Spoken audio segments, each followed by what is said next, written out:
Welcome to this explainer. So, we all have a type, right? Maybe it's tall, dark, and handsome, or, I don't know, the artsy introvert. But have you ever actually stopped to wonder where that type comes from?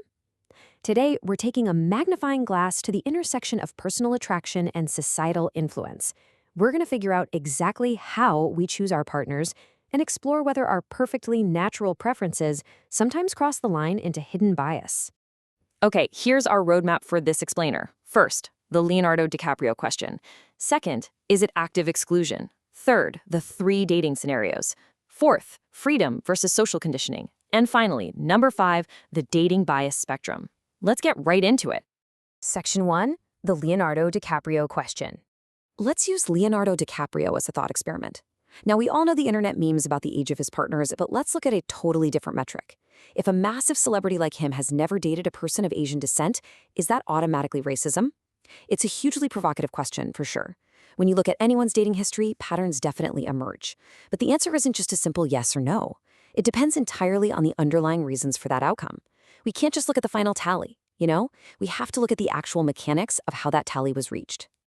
Well, for public figures, or really anyone for that matter, a lack of dating diversity very often stems from completely neutral factors. Think about the limitations of social circles, or honestly just the math of probability. Think about how much of our lives is dictated by sheer geographical or workplace coincidence. If your work environment, your friend group, and your daily routine lack diversity, your dating pool naturally will too. Plus, sometimes people just naturally gravitate towards shared cultural or language backgrounds to easily build connections. A lot of this is literally just pure chance. Use your own immediate friend group as a benchmark for a second. Who do you actually cross paths with every single day? So here is the absolute crucial takeaway. A neutral outcome, meaning simply never having dated someone from a specific background, does not automatically equal malicious intent. Never happened is just a statement of historical fact. It absolutely does not mean I actively made sure this would never happen. It's basically the difference between a passive lock of circumstance and an active brick wall of prejudice. Moving on to Section 2. Is it active exclusion? This brings us to a really great litmus test you can use to evaluate dating behaviors. If the outcome itself isn't necessarily the core problem, what actually is?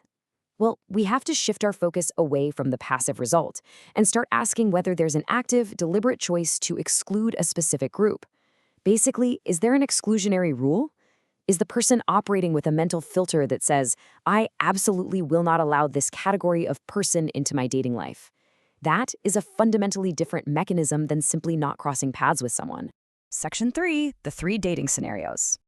To really unpack the psychology here, let's break down 3 very distinct dating behaviors, moving from the least problematic all the way to the explicitly concerning: the passive result, general preference, and explicit exclusion. Okay, scenario 1 is the passive result. I haven't really thought about race, it just hasn't happened.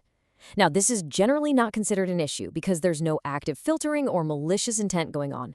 Think of it like this. This person is essentially just floating down the river of their social life. They aren't building dams or actively redirecting the current. They're simply interacting with whoever happens to be floating right next to them in their immediate environment. Then we hit scenario 2, which is the controversial gray area of preference. This is incredibly common, but it carries some potential hidden structural biases. This is your classic, I just have a specific look or culture I'm attracted to. It's usually not malicious, but sociologists argue that it's not purely natural either. Think about the movies we watch. If the romantic heroes always look a certain way, it subtly trains our brains to associate those specific traits with romance.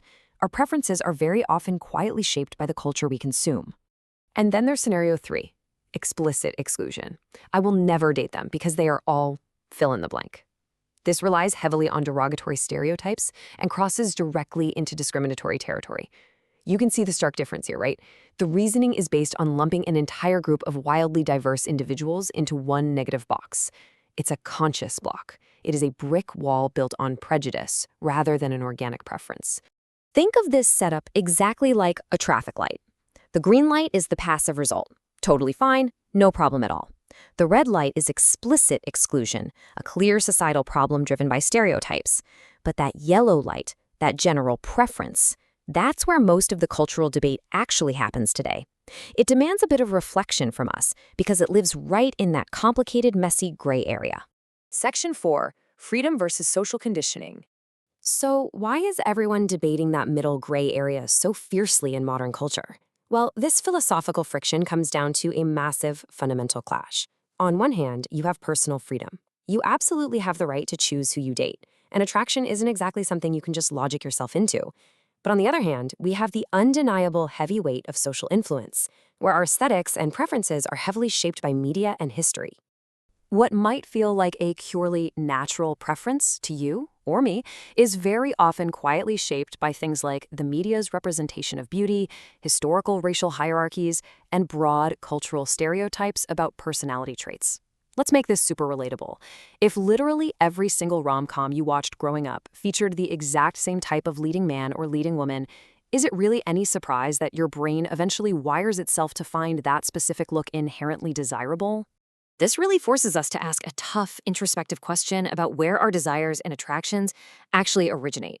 Is this my choice or is it my environment's choice? When you feel that sudden spark with someone who fits your exact type, is that your true, unfiltered biological drive talking? Or is it the result of decades of cultural programming just playing out in your subconscious?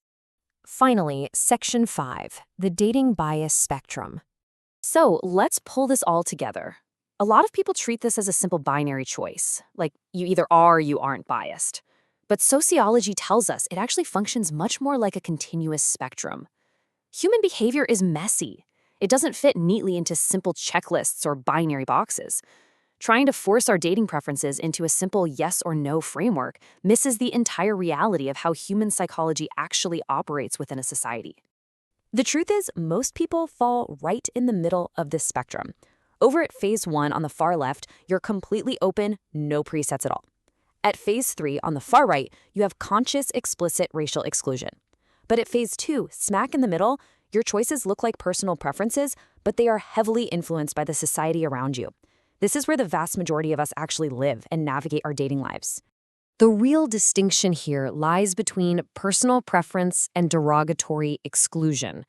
It's the difference between being drawn towards familiarity, which is totally human nature, versus actively pushing away an entire demographic because you believe they're somehow inherently less worthy based on presumed negative stereotypes. Okay, let's quickly recap our final takeaways for this explainer. First, a lack of diversity in dating does not equal automatic bias. Second, the presence of exclusionary rules is the key metric you want to watch out for. Third, our types are heavily influenced by our environment. And finally, most of us exist right in that socially influenced gray area. And understanding this doesn't mean judging ourselves harshly. It actually empowers us to navigate our social lives with a lot more empathy and self-awareness.